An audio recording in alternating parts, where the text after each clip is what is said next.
You're about to play an unfinished level from The Last of Us Part 2.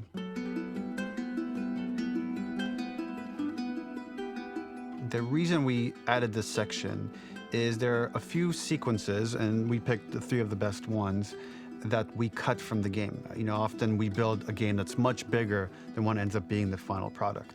They were months away from being finished, but we wanted to give you an insight of what it's like when we built a game, because often we have this whole thing constructed and it doesn't have final art or audio or dialogue. And here you get to see the building blocks of what it's like when we first string a bunch of these levels together. This is the intro to the first deleted level, and this one is the roughest of the 3. We wanted to show more of how Jackson operates. So this is the festival where Ellie ultimately kisses Dina. This sequence would have come very late in the game as a flashback sequence while you're in the farm with Dina. And we wanted to show what is the rest of Jackson doing, and wanted to put on the stick, make it interactive. So you could see when you're outside, there are all these almost like carnival games that you can play. You could mix drinks, you could play with these kids that are playing a sort of clicker Marco Polo, sit down and listen to conversations. And all the different interactions were first or second pass, very, very early passes. The building blocks are there, but nothing is final. And ultimately, while we were very excited by the sequence, it's pretty fun and lighthearted. It just slowed things too much as we're barreling towards the end of the story at this point. So again, reminder, rough, missing audio, missing animation, missing gameplay tweaks, missing dialogue, but pretty representative of what it would have been. So enjoy.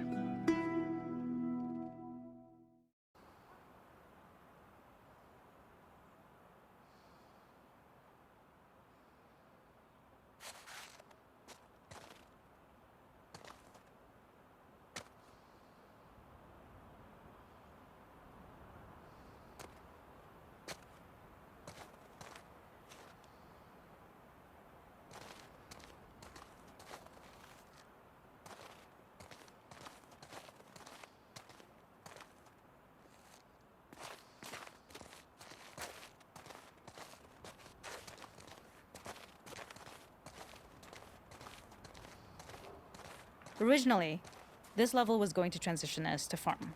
We would go all the way through to the dance, where Ellie and Dina share their first kiss. Then we would play through farm, and when Ellie plays the guitar at night, she would remember the Seth incident. So, the opening for this was a little tricky. We needed it to match at least a little what you might expect emotionally coming from prior beats, because we were already purposefully disorienting you in time and space. Remember, you just came from this huge fight. To jump straight into it would have been a little too jarring. After some back and forth, we rooted it in Ellie's nerves, calling back to her hands shaking in the theater.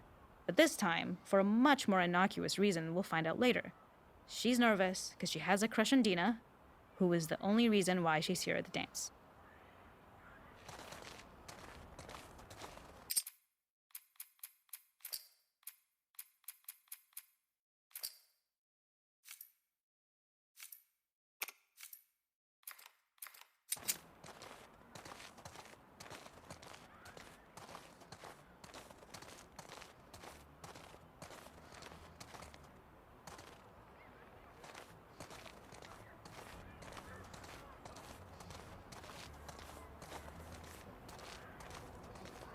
Something we really wanted to do was highlight the way their lives had turned upside down since she went down this path. We had this idea of recontextualizing all of our usual gameplay mechanics that were designed for really violent ends. The workbench, door bashes, throwable weapons, and even the infected, which is my personal favorite. Peppered throughout the level are moments of levity or shared history, all the while seeing how happy and mundane they all were before her huge revenge odyssey.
The makeup artist is pretty simple.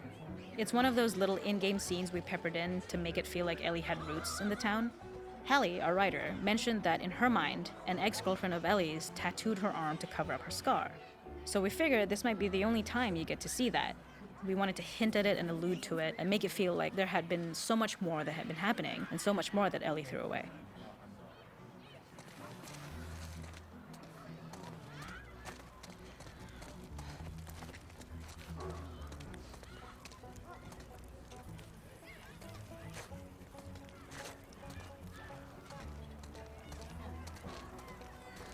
We use our workbench a lot to make a lot of things that kill and maim and hurt people.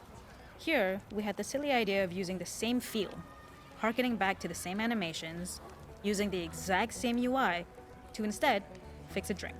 Like the workbench, you could pick your base and then you could add something to it. And at the time, we had some different reactions from Ellie based on how strong you chose to make the drink. Something we wanted to prototype though, before it got cut, was picking up some ingredients around to add, like a lime or maybe a bottle of someone's favorite whiskey or salt, like you were earning upgrades. We also toyed with having Ellie carry around the drink you made and occasionally sip it, psyching herself up to go talk to Dina inside because she's nervous. It got too noodly though, because she would need to keep placing it somewhere before she did anything, so it would have ended up more trouble than it was worth.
There's a hidden spot at the back that was just a bit of fun.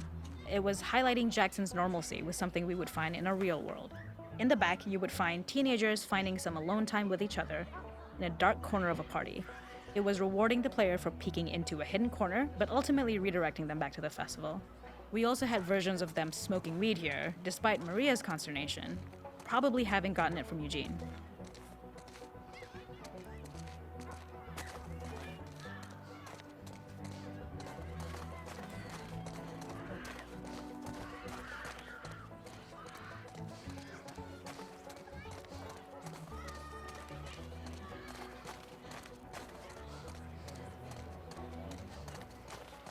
It is not a festival without one of these throwing games. This one, of course, uses our throwable system where you're often chucking explosive things or stunning things, but for a more wholesome purpose, although some people take this game really seriously. A fun aspect of this is if you did well, you could win a toy here. Ellie would place it in her pocket. If you had done this, you'd find the toy with JJ, the baby, later back at the farm. When we cut this, the toy made it through anyway because it was so cute. It is the same one you see on the tractor at the farm. Ollie the elephant.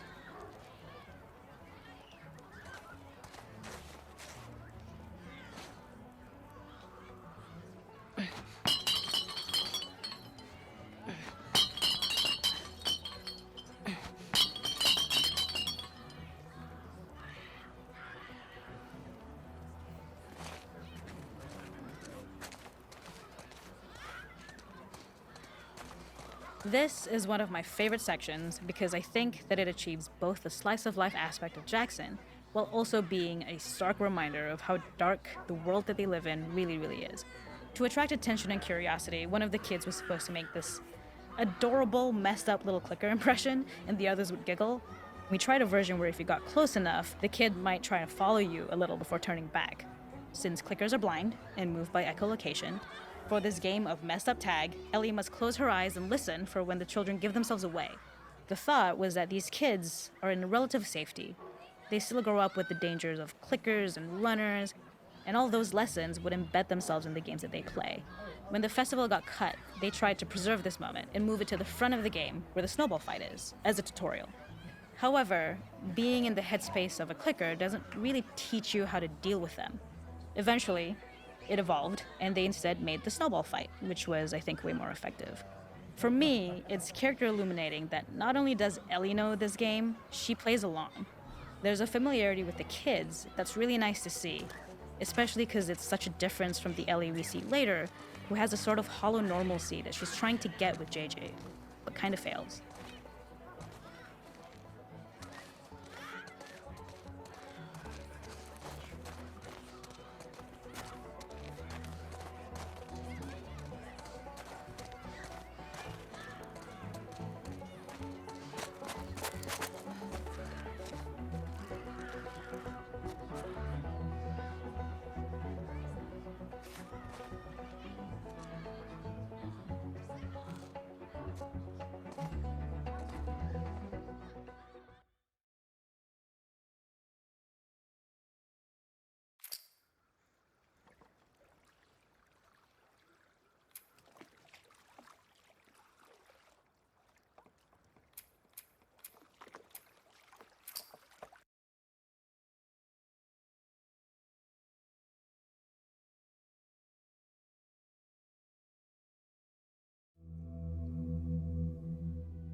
In this second deleted level, which is an extended sequence of the sewers in Seattle, this comes on the heels of where Ellie goes into a building and she survives an attack by stalkers and gets thrown out of a window and gets swept away by the current, and then we cut this section that used to be there in the final game. Now you will get to play it. So this was a way to get a bit more interesting puzzles, interesting traversal, figure out how Ellie can navigate the sewers with the fighting current. Ultimately, with a lot of these levels and these sequences, the reason why we cut them were for pacing purposes. But here it is for you in this very kind of raw form that part of it will feel finished, parts of it will feel like assets are missing as far as audio, animation won't be final. But it's a glimpse into what a game looks like when it's months away from finishing. Enjoy.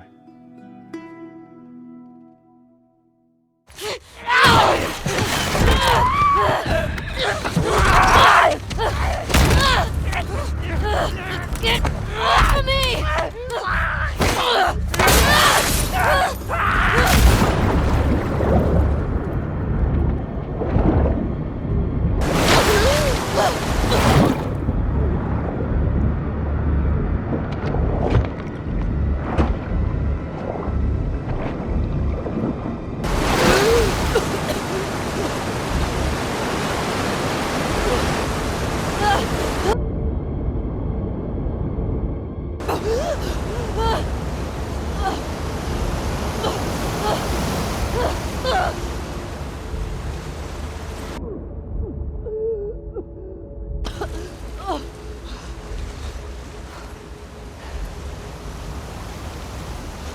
Okay. Okay.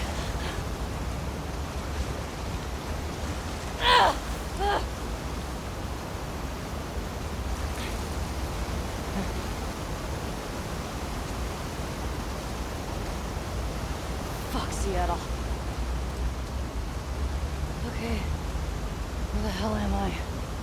This level, internally known as Find Nora, was quite long in duration as we had to make Ellie traverse a far distance to the opposite side of downtown Seattle. The sewer section was originally longer than what we released the game with, approximately 10 minutes more. This was one of the few areas of the game that used water flow as part of a traversal puzzle. The player has to go upstream to use the current to get to the platform to reach the other side.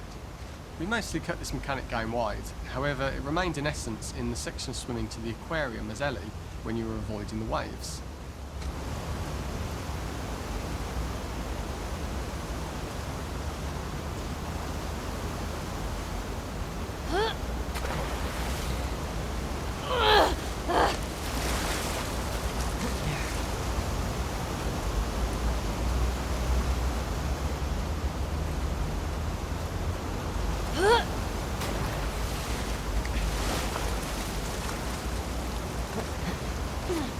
The ladder acts as an immediate goal for the player, but being able to climb out is not going to be so easy. To keep levels interesting and engaging, we alternate between positive and negative values the player experiences. Here, it's a positive to have found a ladder, but then a negative to discover it's not the solution. But then another positive to identify the next short-term goal of the doorway. By alternating between these opposing values, we give players what they expect, but not how they expect it.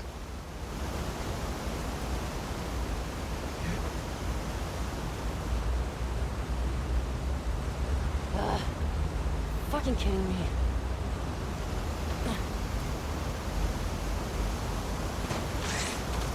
Okay. There's gotta be another way out.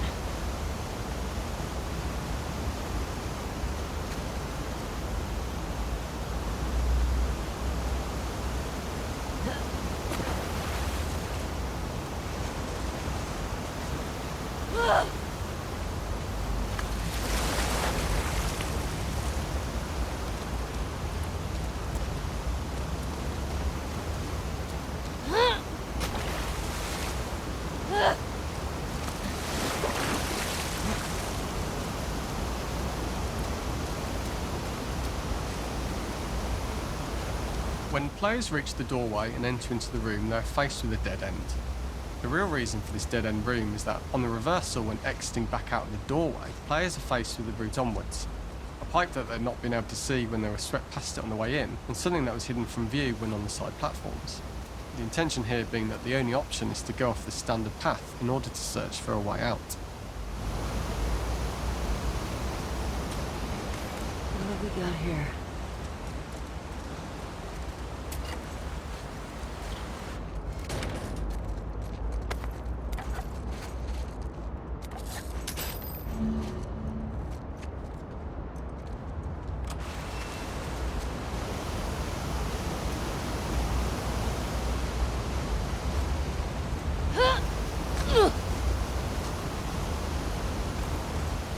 Get me the hell out of here.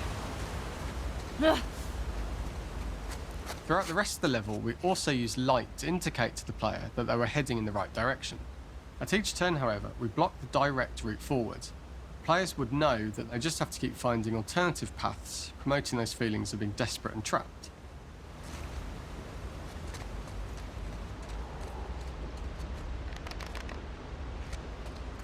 We slowly introduce the player to consider climbing into smaller pipes and crouching in these tight spaces. This is to slowly build up to, and encourage, the player to climb into such a small pipe that they'd have to be crawling on their stomach, which is something that the player previously may not have recognised as a playable space, let alone the desired route they need to take.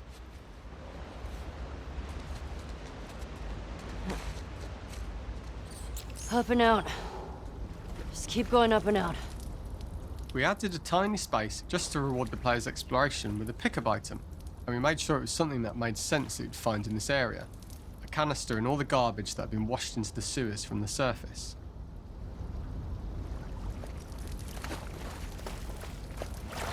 We loved the idea of making Ellie prone through a tiny dirty pipe in order to get out, as it was a great opportunity to use our prone mechanic. A unique camera setup was created to support crawling in these pipes, as the standard prone camera is much higher above the player. We also created custom collision in order for Ellie to manoeuvre in these tight spaces easily.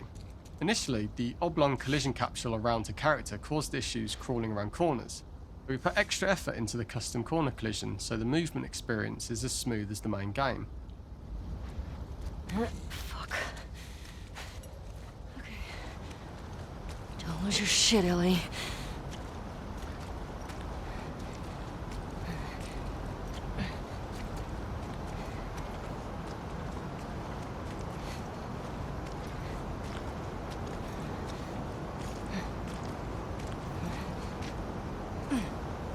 In order for the player to feel cramped, claustrophobic and desperate, we'd been enforcing the traversal mechanics that allow for a tight environment which promote these feelings.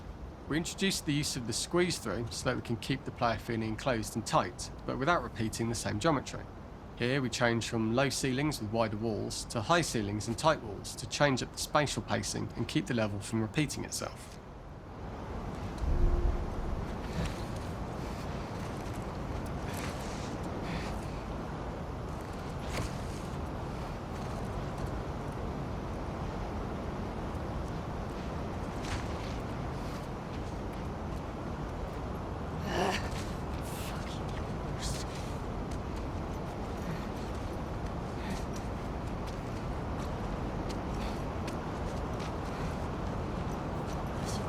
shitty place to die.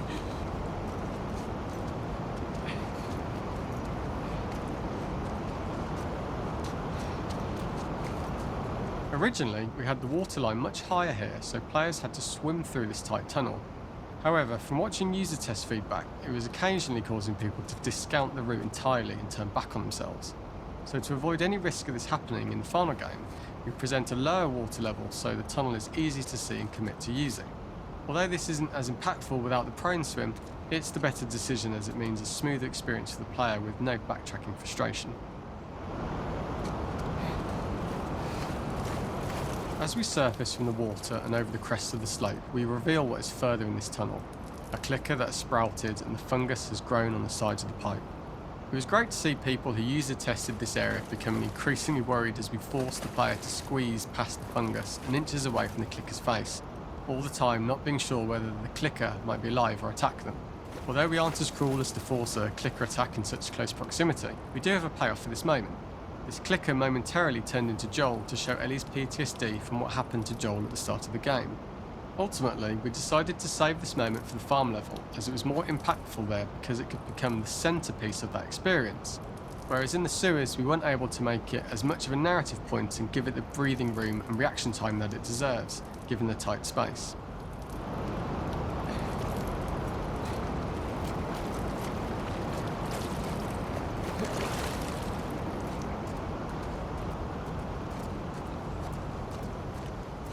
We draw the player towards this pipe, as it is seemingly the route out of the tight space. Fairly soon it is obvious that this path is blocked. If the player goes all the way up to the bars that block the path, they are rewarded with a pickup, so this journey doesn't feel wasted. It was important to encourage the player to try to progress along this path so that they would subtly be thinking of progress in this direction. We hint to the player that there is a bigger, new space beyond this pipe by showing the player the waterfall. This helps players consider the other route where they don't know how far the tunnel is or whether they'd make it.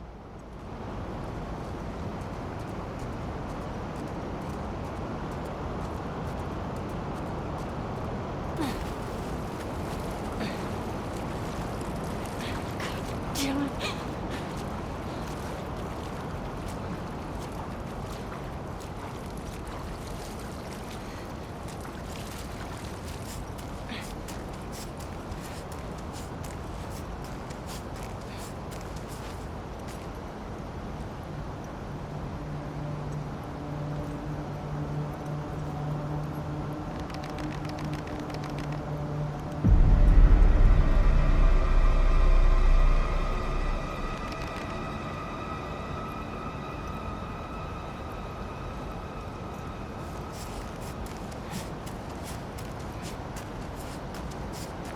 Oh shit!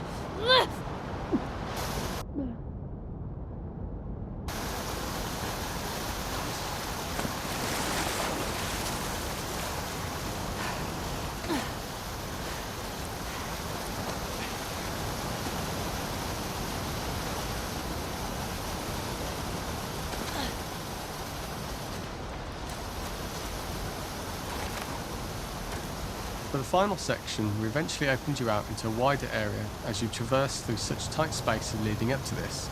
So changing the environmental pacing makes it begin to feel like we're coming to the end of Ellie's ordeal. An earlier iteration used the current that we'd shown at the start for a slightly tougher traversal puzzle to conclude the sewers. The ladder was clearly visible from most of the area, but the player was faced with a fast-flowing torrent of water they couldn't cross.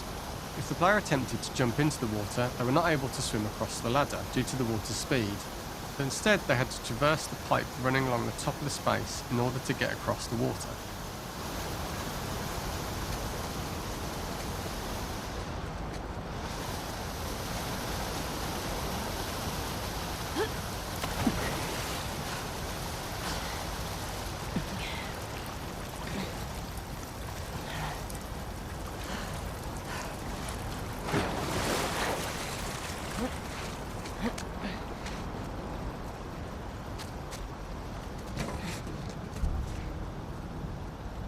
Using this pipe was retained in the iteration we shipped with, as it's the last of the extreme methods Ellie has to undergo in order to escape the sewers, and what she will go through in her pursuit of revenge.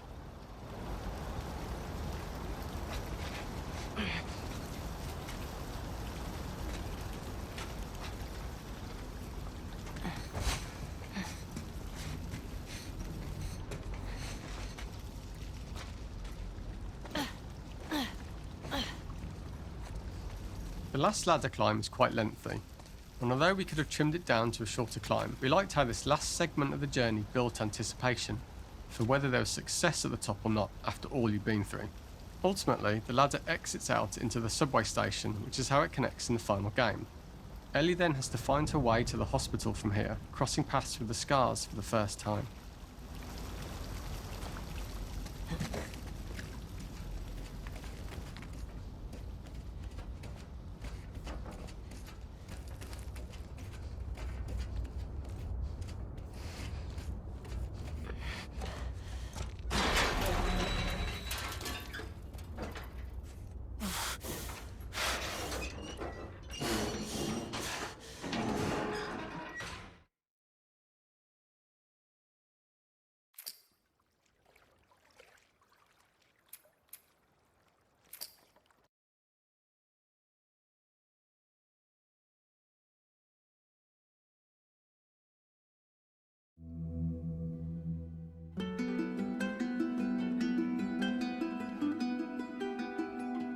For this third and final deleted level, what we call the boar hunt sequence, this was a sequence pretty late in the game. It was right after the whole Seattle Abby sequence where Abby spares Ellie.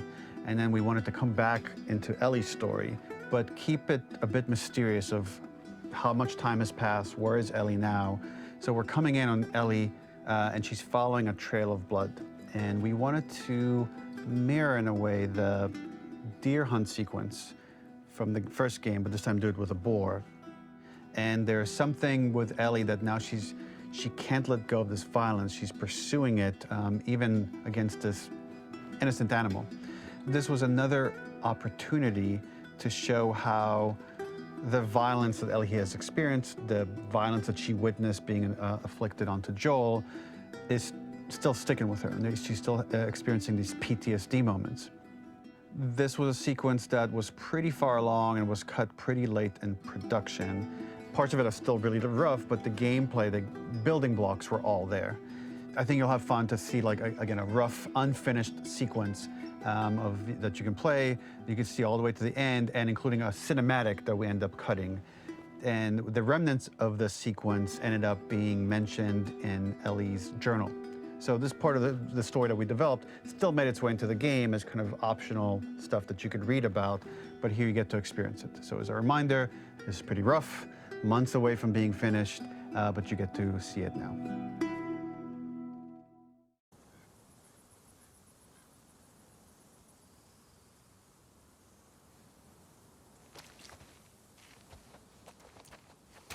Where are you?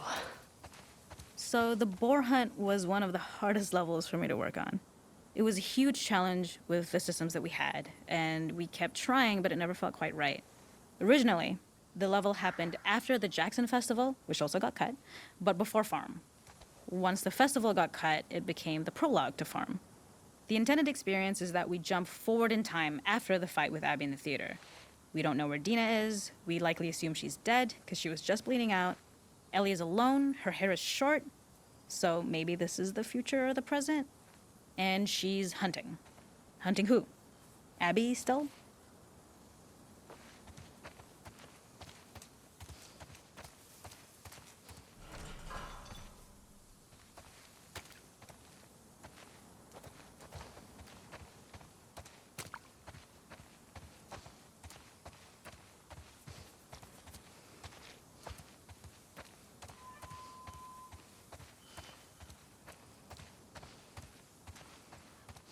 In early iterations of the fight, it was more arena-like. The player slowly whittles down the boar's health. Ellie gets more visceral and more vicious. We get a little worried about her. As the boar gets weaker, more panicked, more feral, and we start feeling sympathetic to the boar, was the hope. In all of these iterations, especially of these wider areas, it required custom AI and scripting to make sure it continued to feel organic as an animal, but we really needed it to do specific stuff. It needed to be able to close distances really, really quickly. It needed to charge to attack, but we wanted the feeling of hunting, so we needed to track it down from afar. And we also needed to discourage the player from attacking the boar when it's that close, or it would kind of turn into this melee kerfuffle. How do we do this in our world while keeping the boar believable?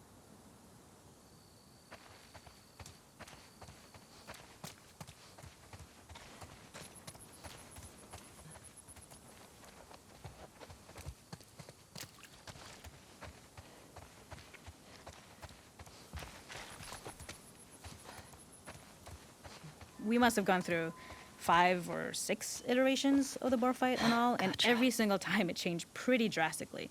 We split it into clear phases, where one was like all long range. We tried another where you're getting close and you get the jump on it quite literally. You're jumping off of a rock to attack it. And then finally, we tried a bunch where you almost sort of go around a bunch of trailers and try and wrestle it. We uncovered after some time that taking down a boar over several phases felt very laborious and a little dramatic. It was comically long, it felt too boss-like, a little too gamey. We decided to cut the first few phases, and we opted for a cold open after the boar had already been hurt off screen. So that allowed us to focus on feeling like we're closing in on prey and to introduce the boar when it was at its most dangerous. Already hurt, already feral, much too close for comfort. And so the thinking was it would bring us more into Ellie's mindset. Is this really hunting for food, or is she hunting for some other reason?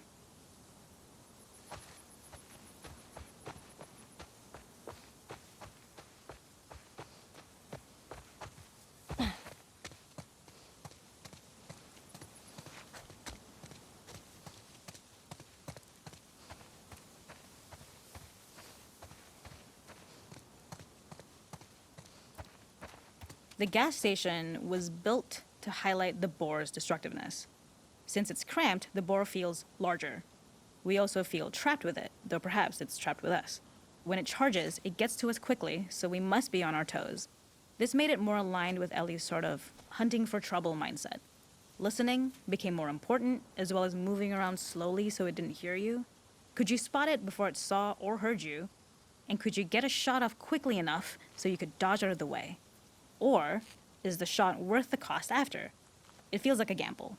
By the end of the fight, everything would likely be in shambles, the boar would burst through the back, and Ellie would follow it and finally enact revenge. Okay. I can't see shit.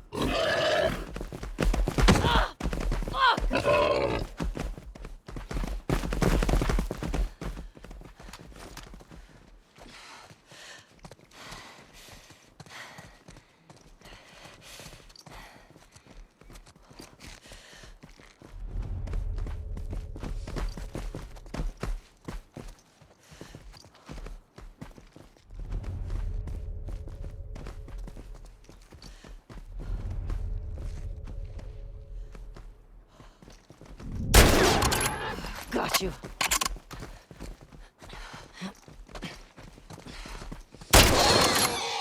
It's over. Nowhere to run.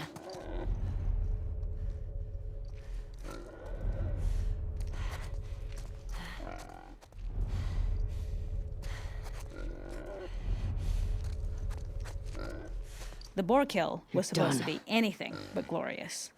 With the boar whimpering at the back of the gas station after Ellie's relentless hunt. After this, hearing the drone that we kind of come to associate with Ellie's trauma, we would hard cut to the stream where she's washing her hands and holding rabbits that she hunted, about to return to Dina. And there would be no mention of the boar.